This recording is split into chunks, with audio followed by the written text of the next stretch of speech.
Welcome to the show, everybody. Joseph Robert Camo, the fantasy football counselor. Got a special guest here, Tanner Pfeiffer, and he's got a great brand as well. Linked it below here. Make sure you guys follow his social media channels. What are we talking today? League winners. So he's got a bunch of league winners. I got a bunch of league winners. We're going to talk about it. Tanner, welcome to the show. Hey, thanks, Joe. Appreciate you having me on. I'm excited, and I got some league winners here. I think it's going to be a love-hate list for you. Absolutely. We're going to debate this out here. Very knowledgeable Tanner is with football, breaking news. He's got a lot of information. Hopefully you got some breaking news at the end of the show or any type of news that we can talk about that's trending right now. That's more near the end of the show. But before we get into this, Tanner, as you know, I've been grooming my balls with manscaped.com. keeping fresh, keeping clean. Use promo code SHOWERLION. Save yourself 20%. And where's my trimmer? I got one usually here on my desk. Now, Tanner, this is the Lawnmower 3.0. They got the 4.0 available as well behind me. Navigational light here, as you can see. Oh, there you go. So you can actually groom in the dark, and you got the skin-safe technology. Amazing product. Save yourself 20%. I'm actually wearing the underwear. I won't show you, Tanner. I think it's a little inappropriate for this channel. But yeah, manscaped.com. Use promo code SHOWERLINE. Save yourself 20%. Amazing products. And, of course, if you want to crush your leagues, guys, head over to thefantasyfootballcounts.com. Get the 16-round draft solution. Draft kits and cheat sheets and rankings are dead. I'm going to help you guys crush your leagues with, honestly, you draft on ADP. You got to basically know where the values are instead of just drafting based on rankings. Because last year we saw it. Lamar Jackson was a round 2 pick. He busted, right? He was based on rankings. He was the first quarterback off the board. I said, fade him, avoid him. Get the value of Josh Allen in round 6. Get Russell Wilson round 6. Get the value at the right time. That's what we do in 16 rounds. Sleepers, breakouts, everything you need in a video training. Get it at thefantasyfootballcounts.com or linked below. All right, let's crush this, Tanner. So again, welcome to the show. We're talking league winners. Again, you've got a list of like 5 guys. I got a list of 5 guys. And let's dive into it. Guys what defines a league winner is, I guess it's really a guy that in a way is kind of unsuspected in some sort of way that he could really kind of crush it for you, put up a lot of points near the end of the season, during the season, maybe during fantasy football playoffs. We saw that, Alvin Kamara won the league for a lot of people last year with the 56-point week 16. So a league winner can be defined, I guess, in certain ways. Some of this is kind of relative. You kind of got to figure out what a league winner means to you.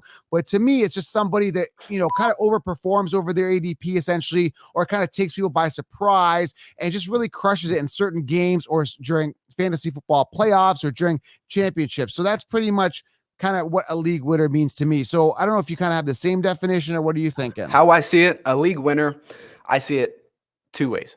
A league winner could be a guy who's been consistent every single week and you can depend on him. Or a league winner could be one of those boom or bust guys who can just put up a crazy amount of points per game, like Tyreek Hill, for instance. I mean, I know he's like not really under the radar. He's a tier 1 wide receiver right now, but a guy who like would put up 40 points, and just boom, win the game. Like they can't outscore you. But I see it as either a guy who's constantly consistent, or a guy who's either boom or bust, can put up 36 points one week or then 9 the other. I don't know. It just depends on the player. But I see it 2 different ways there. And he really helps you win your league at the end of the day. So we're going to have a debate here because I skimmed through your list here briefly, and I disagree with some of your league winners. This is going to be a good debate. We're going to have it out. Nothing personal here, but we're just going to have it out. So I guess go first with, who do you got here as a league winner here? I've got Robert Woods. Man, I love Robert Woods. What is the fascination with Robert Woods? I mean, Cooper Kupp's there. I think Cooper Kupp's the better receiver. I don't know. What is the deal with, why do you like, I mean, he's consistent. I give him consistency, but what is the deal with Robert Woods? Why do you like him so much? Well, I didn't used to be high on Robert Woods. I'll admit that, but I drafted him in 2019 and he did wonderful things for me. He put up 86 receptions. And I believe he had, how many yards did he have in 19? 1,100 yards. 1,100 yards, 2 touchdowns. Was not a touchdown guy. Never really been a touchdown guy, but he gets receptions and he gets yards. I drafted him actually in 2020, last season. I drafted Cooper Kupp and then nothing there. I didn't really get much from Cooper Kupp. And I like the fact that you have an upgrade, in my opinion, from Goff to Stafford. I think it's going to be more pass heavy, even more pass happy than it was. Sean McVay is going to have a lot of fun. And I don't see any rookie wide receivers being a big threat in that offense. I don't see Deshaun Jackson being a major cut in targets or opportunities. I like Cooper Kupp out of the slot, but Robert Woods, in my opinion, is just so dynamic and consistent. I'm looking at the difference last year is 129 targets for Woods, 124. But again, we're in a different scenario now here with a different quarterback. Now, he did get 6 touchdowns compared to the 3 from Cooper Kupp last year. I think it's literally a coin toss. And it depends on who Stafford is going to gravitate to. I think it's going to be Cooper Kupp. Based on the value this year, I'm kind of leaning towards getting the value of Cooper Kupp over Robert Woods. And again, I look at the consensus rankings as kind of a guideline to kind of guide me and kind of what not to do. So I think Robert Woods is sitting at 18th on the consensus rankings and Cooper Kupp is 21st. So similarly, again, it's kind of a coin toss with these guys. But, I don't think he's going to win your league, but I think he's going to be consistent every week. That's kind of my opinion on that. And that's what I said before. I see it like kind of two different ways. It's a guy who's either going to be consistent or can just blow it up one week and just win the game for you. All right, so next guy, I got one here. And again, this is kind of obvious. We're going to dig deeper here. But Naji Harris, I think a lot of people are sleeping on him. Not really not sleep because he's a end of first round, early second. But I think the mainstream are sleeping on because he's sitting 13th amongst running backs here currently in standard. And in PPR, where is he sitting here on the consensus? Consensus have him. Where's Naji? 13th still. So this guy was actually about a month ago sitting 24th on the Sheep rankings. So he's been climbing up steady, but I don't like, Antonio Gibson ahead of him. Joe Mixon's currently sitting ahead of him. Nick Chubb, Aaron Jones. I think Dylan's going to be more of a factor. Austin Eckler, who has just never been a workhorse running back, got hurt last year. We had a debate on Instagram. Naji Harris, I think, has got that major ceiling. The talent is there. I just watched this practice video and he was just running over people at practice. So he's got the heart. He's talented, elusive, can catch the ball. He's going to get all the goal line work. 3 down back. Naji Harris excites me. And I think he's going to be one of those guys that be like, man, he's maybe a top 3 guy next year. I think he's just going to be one of those guys. What are your thoughts on Naji? I've always had a rule. Okay. This is my go-to. I like to see at least 2 very good consecutive seasons, fantasy seasons of production before I trust a player. Now, I do believe Harris is going to be that go-to guy, that go-to running back in that offense. I don't think he's got any running back competition there. But it's just hard for me to draft him in a first or second round. If he's available 3rd round, I'm going to take him. He won't be. He won't be. You don't think? No. I mean, it depends on the league. Like the mock drafts I've done, he's coming off late first, early second. It's kind of. I think that's too high. I'm not going to put that kind of faith in a rookie.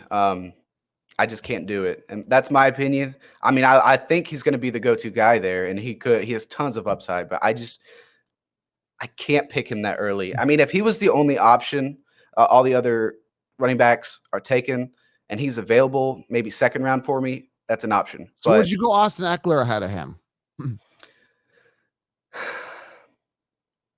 Here's the thing. I had Eckler 2019. I had him last year in 2020, and then he wasn't durable enough. He got hurt. That's a tough one. PPR, yes, I would ahead of Naji Harris. You will be very disappointed. You'll be very disappointed. We'll see. This is what makes fantasy so much fun. You got to debate, have different opinions. But again, I'm all in on Naji. Ride or die for me. I'm all in. I don't care because I'm going robust RB. I'll have a backup plan anyway. But I'm all in. So let's move on with your next one here. All right, number 2 on my list, I've got Calvin Ridley. Not really a player that's under the radar, but it's a player I think is going to have even more production this year. Yeah, I agree. Now, the only problem is he did okay in those games without Julio there, but is he going to be able to handle double coverage? Is he going to? Now he knows that he's got to take on that wide receiver 1 role. The question is he ready to step up, or will he be like, oh man, too much pressure and he might fold under pressure? I think the volume will be there simply predicated on the fact that Matt Ryan throws more than anybody else in the league. Yeah, absolutely. Big Ben. So volume's there. Yeah, that's another thing. I know Matt Ryan passes the ball a lot. I mean, it's just one of those pass heavy offenses. It always has been ever since Matt Ryan's come in the league. Like I said, Julio's gone. You're gonna have Kyle Pitts, and he's got this hype attached to Kyle Pitts' name. He may be, stacked against. So I think that Ridley is just going to be stretching the field. I think he's a threat, and he's going to have, I don't know how many targets he had last year. It's definitely over 140. I got to look it up again. I think it was like 140. It was over 140. 143. That's nuts. And he caught what, like 90 of them? caught 90 of them for 1,374 yards and 9 touchdowns. Very impressive. Nice stat Very line. impressive. And I think that's just going to grow. Maybe not the touchdown rate, but he's definitely going to have more targets, at least match the amount of targets. All right, you're going to disagree with me on this one here. Okay. I got another running back here for you, but I think you may disagree, and a lot of people are skeptical and pessimistic about I think this I know who guy. you're talking about. Yeah, finished 4th last year amongst running backs. The guy I'm talking about is David Montgomery. Now, he had 247 attempts, 1,070 yards, averaging 4.3 yards per carry and 8 touchdowns. Tariq Cohen's back, but he's not coming back till probably a couple weeks in at least. He's going to be missing the start of the season. We heard Nagy say Montgomery's going to get a lot of workload. Not only that, now he's finally kind of settled into that role, and literally he's comfortable now, and he's hungry. Like, I've watched videos where this guy is like, how can you say that running back's better than me? I'm the best, like, basically, right? Like, he's got the work ethic. I personally know his trainer, and I know that they've been working hard. He tells me this guy's a hard worker. So David Montgomery's prime. And here's a cool thing. You don't got to spend a 2nd round pick. You can get this guy in the 3rd round. People are sleeping on him as part of a robust RB strategy, as your RB3, even RB2, with some upside, looking at a floor of at least 240, 40 attempts. I think durability is going to be there, and he gets involved in the passing game. And you've got the upside of Fields possibly coming in that could ignite him even more, maybe hinder him, ignite him. We don't know, but it's kind of an exciting offense potentially. And this guy could be a league winner here. Good point, I could see it that way. I could definitely see it that way. PPR wise, if Justin Fields comes in, I like David Montgomery, but the guy I don't trust is Matt Nagy.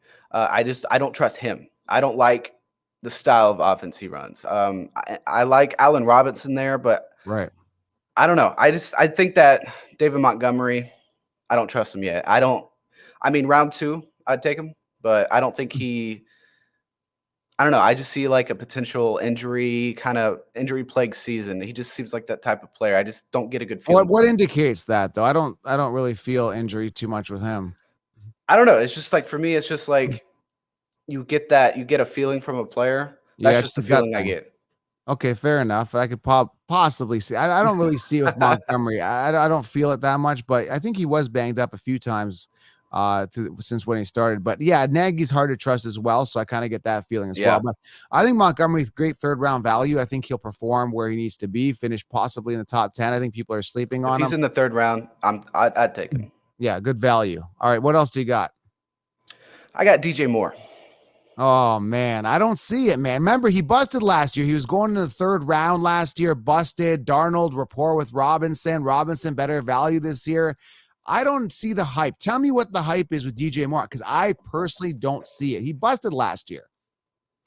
I don't see hype around him. I see he had 2 consecutive 1,000-yard seasons. Yeah. He's only 24 years old. He's still young enough to be a huge playmaker.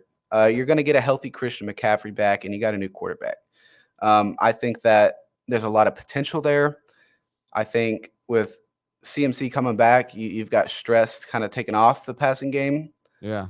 Because Christian McCaffrey is such a dual threat running back. I don't know. I think it would just help the other receivers in any way. And I'm really hoping that Darnold does a lot better there than he did on the Jets. I don't think it's hard to succeed on the Jets. He has a lot more potential, let's say, on the Panthers. And I like DJ Moore. Probably, definitely wouldn't be drafting him as my first wide receiver, though. It'd be like a wide receiver 2 or a backup for me, a bench player. Well, his average ADP, I think, is round 5 this year. Now here's the thing. I still get Anderson. I get Anderson a lot later, and Anderson out targeted him last year, 136, 124. Or sorry, what did DJ Moore had 118 last year in regards to targets, 136 for Anderson, 95 receptions compared to DJ Moore 66. I mean, Moore had a little more, receiving yards, 1193 compared to the 1096. And touchdowns were about the same, right? So Moore 4 and Anderson 3. So again, you got that rapport with Anderson and Darnold. That's kind of exciting. I like the value of Anderson, who has proven he's the wide receiver 1 there. So I'm not sold on Moore being the 1 yet. He is higher in the rankings. Although, yeah, I kind of see a little more of a ceiling for Moore theoretically because he's young, he's hungry. But I think Anderson's still going to be the 1. It's another coin toss situation, but I'm going to take the value of Anderson. I get that. And DJ Moore kind of has this like not such great catch rate there. Right. So if he can increase the catch rate, I do see him having a better season. All right, this guy here, and I'm just banking on the upside of Trevor Lawrence, but I'm talking about DJ Chark. Now, Chark is sitting 30th on the consensus ranking, give or take a couple rankings. And I think there's a ton of ceiling here. And he hasn't had good quarterbacks throwing him to the past. Right, He's had a mixed bag of Minshew and all that. Now, last year, not the greatest season, finishing 48th amongst wide receivers, 93 targets, 53 receptions, 5 touchdowns, 706 yards. Yeah. I saw a post or a tweet of him saying, "Oh, man, look out. Me and Trevor Lawrence, it's going to be an amazing connection." I think this could be one of those connections. I think there's a couple situations with quarterbacks I think people are sleeping on. For example, Goff and Amon-Ra St. Brown. That's a connection that people I think are sleeping on. Here, another fantasy football sleeping connection is Jamar Chase and Joe Burrow. That could be another connection. But I do feel the Chark and Lawrence connection could be special. Now they got Laviska Shenault. He came out of college considered kind of like a gadget player, but I think Chark is the most talented receiver there. This is going to be interesting to see. They've got a good run game with ATN and Robinson, maybe seeing some stacked boxes, some defenses distracted, opening things up for Chark. I like Chark, man, for value. Like I said, I can get this guy, what round can I get? Like 5th round, 6th round. Like I can get him for a steal. I think people are sleeping on him. He's going to be there. Maybe, he's still behind Odell Beckham. I think he beats Odell this year. Juju's ahead of him. I think he beats Juju. I'm excited about Chark. He's a wide receiver 1, and you got Chase Claypool ahead of him. You got Odell, who's a wide receiver 2. You got Juju's wide receiver 2, 3. You got, all these guys that are, wide receiver 2s ahead of him. I think Chark is going to be, I'm more excited about him than DJ Moore. DJ Chark over Moore. That's what I think. Okay.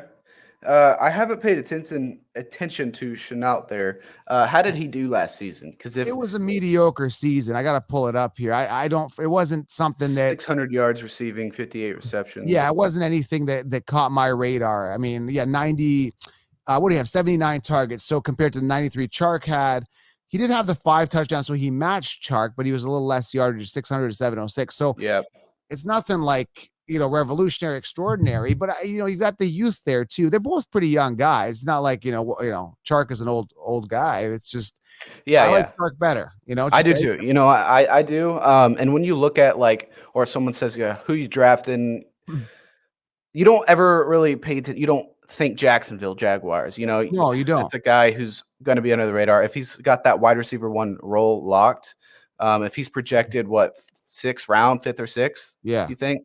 I think that'd be a pretty good steal there. Yeah, and you're getting a wide receiver 1 with upside. That's true. He's got more more potential and upside this year than he ever has. Yeah. Trevor Lawrence is supposed, he's going to be this phenomenon prospect. Everyone's excited to see him. He's probably going to be starting right away. Yeah. Yeah, I see it. All right, who do you got next? I have Joe Mixon. Oh, no, you didn't. Get it. Okay, get this. I have never been a Joe Mixon fan. I've never really liked him, but every time I go against him, I'm like, I always see this guy, Joe Mixon, getting consistently double-digit figures, whether it's low double-digit figures, but it's always consistently double-digit figures. Let me get that fixed for you. So not only did they rehire Frank Pollock, who was his 2018 offensive line coach, who's now going to be their run coordinator. 2018 was also the season that Joe Mixon had. It was his career season, okay? He rushed for over 1,100 yards, something like that. Yeah, it was 2018, but that was his pinnacle season, peaking out at 8 touchdowns. I'm not impressed. Well, I mean, he also didn't have Joe Burrow. He didn't have the weapons around him that they're going to have now. I think that all of these receivers are going to take so much stress off of Joe Mixon. He's coming in healthy. I don't see him as an injury-plagued guy. I don't see him as like a threat to be injured. He's been consistent. He's super young. Heading into his 5th year, he's only 25 years old. I really like Joe Mixon. I've never been high on him before, ever. And I mean that. I've never drafted him. I've never been a fan of Joe Mixon. But looking at what he's done, he's been decently consistent. And with this new Jamar Chase, Thaddeus Moss, Tyler Boyd, T. Higgins, I'm liking this offense. And I'm liking he has 0 running back competition there. I know that he is in a good position. I'll give you that. He is in a good position, not much running back competition. And again, they've got some weapons. I think could be an exciting electric offense. And again, he's priming at that goal line. I definitely see the appeal. But again, years to why I'm not wowed. Is it going to be the year? And then an injury last year, coming off injury, is that going to be an issue? Is he going to continue to get injured? I don't know. It just doesn't excite me. But again, this is a make or break year. If Mixon doesn't do it this year, he's a total write-off completely. Nobody should be talking about Mixon after this year at all. I think he'll do all right this year. Like I said, I've never been high on him before, but I think they could have something special there if he stays healthy. All right, I got two more. I think you got one more. Do you have one more or two more? I got one more. All right, so and I got a bonus one for you. Let's do the bonus one now because he's on the artwork. But Chase Claypool. Now there's a ton of ceiling here, but it is a three-headed monster. I think Deontay is going to be the guy. I'd rather own Deontay. I like Deontay. But Claypool, man, showing that consistency with touchdowns going into his second year. Claypool's kind of appealing, so he's a league winner. So I just want to throw that bonus in there. I'm not as overly excited. I don't know if the volume is going to be there for him particularly because, again, I think Deontay is going to be the guy. But here's another league winner for you. Again, that was just a bonus guy. I had to throw him in there because he was on the artwork of this this YouTube video. Yep. But this is my next league winner is Michael Pittman. Now, there's not much to base on. Carson Wentz coming in, great O-line. They've got good running game. Yep. Now, the receiver is a suspect situation, but is T.Y. Hilton going to be the guy? I think T.Y. Hilton's been declining the past couple of years. Why Michael Pittman's so appealing is because he's young. He's hungry, potentially, right? And Carson Wentz is in a make or break season as well. Absolutely. Good season. Now, we can go back to 2017 when Wentz had a good year, looking at the distribution, and Alshon Jeffrey was the number one receiver there with 120 targets, 9 touchdowns for 789 yards. That was the number one receiver, followed by Aguilar with 95 targets. Now, so is it going to be is Aguilar going to be Hilton and is Pittman going to be Alshon Jeffrey with 120 targets? But if so, we don't know who's going to be the wide receiver one. But if so, I'm looking at least 120 targets. You get this guy for super good value. Everybody's sleeping on him. I don't know where he's on the consensus ranking. He's got to be like 40th, 50th on the consensus rankings. That's how low he is. Nobody's talking about Michael Pittman. He's 48th right now in the consensus ranking. Nobody's talking about this guy. I mean, Wentz has to throw to somebody. Somebody's got to catch the ball, period. There's nobody else there, really. I don't see T.Y. being the guy. Yeah, I mean, they got other guys, who is that, Campbell and all these other guys. I'm not, what have they done? They're not a threat. At least with Pittman, he's young, he hasn't hit a ceiling, and Rivers wasn't the solution. It was Pascal. What has Pascal done? Here's why we were not wowed. He could go to Jack Doyle a lot. He could be a sleeper tight end, but someone's got to catch the ball in a make or break season. Pittman has to step up. Well, they drafted Pittman to be the number one guy, and you're right. He's gonna have to step up. He's got Wentz throwing the ball, not a 38, 39-year-old Philip Rivers. I like, and Philip Rivers has never been the most accurate passer. I love Philip Rivers, but the connection just wasn't there. But I do like Michael Pittman. Pittman could be that guy. I mean, big time wide receiver sleeper, could be a league winner. I mean, Wentz is in a make or break season, like I said, and he's got to throw to somebody. Michael Pittman. Who else do you got for your last guy? I like Michael Pittman. Number 5, we mentioned him just like 2 minutes ago, but it's Deontay Johnson. Yeah. Love him. I mean, 144 targets last year, had some issues dropping the ball, seemed to improve it near the end of the season. He's hungry, he's dynamic, he's young, and he's got big Ben. I like him. I like him. I don't like Juju, never have. Not only just because he's got this clown image attached to him, but I just don't think he's that number one receiver. I think AB made him look good. Yeah. Deontay Johnson, though, I'm really liking what he did last year, and I think that's just going to increase this year for sure. I think he's going to be special. All right, last guy. You got Big Ben saying he's feeling better and everything. Yeah. I think so. I'm excited to get this guy, and he's coming off in the 3rd round, which may be high for a rookie tight end, but Kyle Pitts. Now, we're looking at 2019 targets, 157 targets going towards Julio Jones. Julio Jones is now gone. You can't compare to Julio Jones' last year's stats because literally Julio Jones was pretty much banged up. So I'm looking at 2019 kind of as a full year, 157 freed up targets, and they willingly, comfortably got rid of Julio Jones. How do you get rid of a good receiver like that? A big yardage PPR guy, not a huge touchdown machine, but a guy that has been a primary guy for Matt Ryan, a comfort for Matt Ryan. You bring in one of arguably the most talented, physically talented players in the 2021 draft, Kyle Pitts, in a situation with Matt Ryan, who throws the ball a lot. They've got Russell Gage, who I think is going to get a spike in targets potentially. But between Ridley and Pitts, I think Pitts is going to be used in all aspects of that offense, including the red zone. I'm excited about this option here. Kyle Big red zone target. I think when they get down to the red zone, Kyle Pitts and Ridley are going to be the only 2 guys he looks for, in my opinion. Gage is going to be one of those kind of deep threat players. who could potentially score on a deep touchdown Yeah. pass, but he's not going to be a red zone threat in my opinion. It's going to be Pitts or it's going to be Ridley. Those are the two guys Matt Ryan's going to be looking for, and I like Pitts a lot. Well, there you have it. Some league winners there. So Tanner, listen, man, I appreciate any news and notes. Anything you want to cover in the news and notes? Well, I just got a notification that they're believing Dak Prescott's injury is supposed to be slight. He's considered day to day. He had, I think, a muscle injury in his throwing shoulder. That's a problem. That's a problem to me, considering you're going to invest relatively early in this guy, 4th round type thing, 3rd, 4th, 5th round. And, coming off an injury already, he's already showing signs of injury. Like, that's not what you want to hear. First of all, I'm always skeptical about players coming off injury. Yeah, me too. Now you're hearing injury. I'm big on Saquon. I think Saquon bounces back this year. I heard that Saquon's already, they're saying he's going to be limited when he starts a little bit. But if I heard now Saquon's ankle's hurting, I'd be like, okay, now I want to pump the brakes. That's how I feel Dak Prescott now. Although I do see the ceiling, but I don't know. It's bothering me a little bit. I see the ceiling is definitely there for Dak Prescott. He was on record-setting pace last season before he got injured. Yeah. But before last season, he proved me wrong last season when he started blowing up. I was like, okay, this guy's really balling out. But I've never been high on Dak Prescott. But now that he's still battling injuries this close, coming off a huge, nasty ankle injury like that, now he's having troubles with his throwing shoulder. Yeah. No, I'm not going to buy into Dak Prescott as my QB1 right now. All right. I think that it's too risky. Anything else in the news?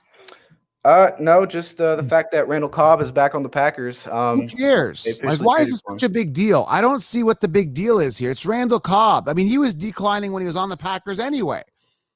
Oh yeah, he was definitely in the decline, but I think it's not really fantasy relevant it's not fantasy relevant at all. I don't think he's going to be a threat to Devontae Adams in any aspect in fantasy. No. I think it's more just as a confidence booster for Aaron Rodgers. He wanted something done, and they finally listened to him. He wants to be Tom Brady. I don't blame him. Tom Brady, look what he did in Tampa Bay. He goes to Tampa. He says, "I'll take a pay cut, but you got to go get this player, this player, this player. You get me these guys.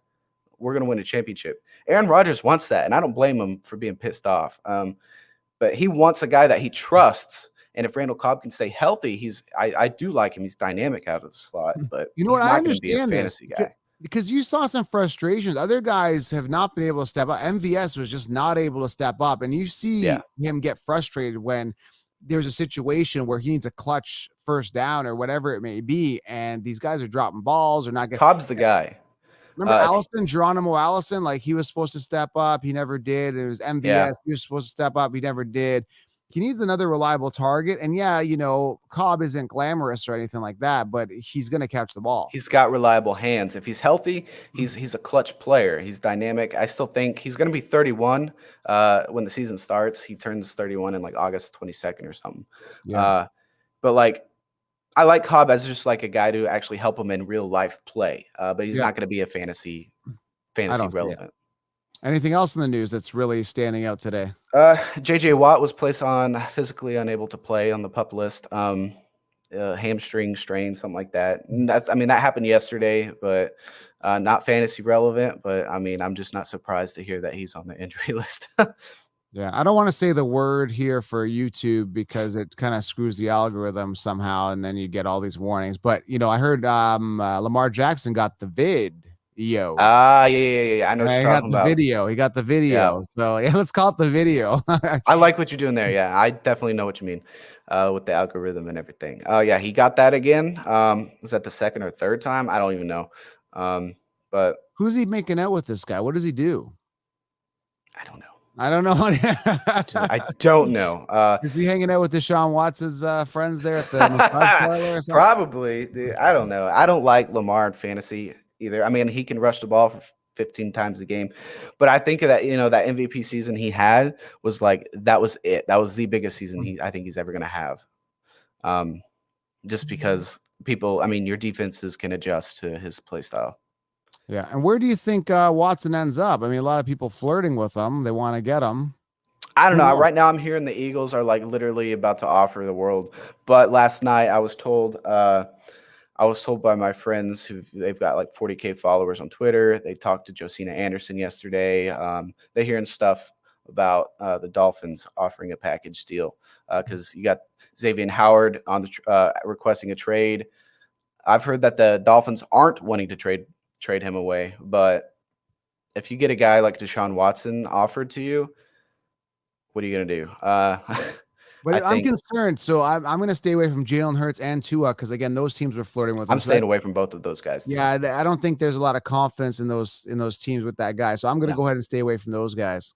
But if somehow Watson does go to the Dolphins, that could be a freaking contender right there. Jalen Waddle, yeah, that could be a connection. I like it. If Watson does somehow go to the, I don't like him if he goes to the Eagles. I don't see a fit there. But if he goes to the Dolphins, I'm going down to Florida probably. I've kind of decided. I think I'm leaving Florida, so I'm going to be going. I want to see Watson in Florida, but I'm not a Miami fan now. I'm not doing any butt massages, nothing like that for Watson. If you ask me, I'm not.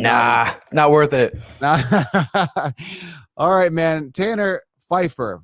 Is there any relation to Michelle Pfeiffer by any chance? No. I get that a lot. No, I think she may spell it different. Pfeiffer. Yeah, I think it's spelled differently. Yeah. Yeah. So, there's a Mekhi Pfeiffer as well, but no, my name is spelled differently. But I like the ring to it. Pfeiffer. It's cool. Yeah. So follow him below, guys. I linked them below. Make sure you follow his YouTube channel and, of course, his socials below. I appreciate Tanner, guys. We'll bring him back again. Thank you for being here, everybody. We are out. Thank you, Joe. Make sure you subscribe.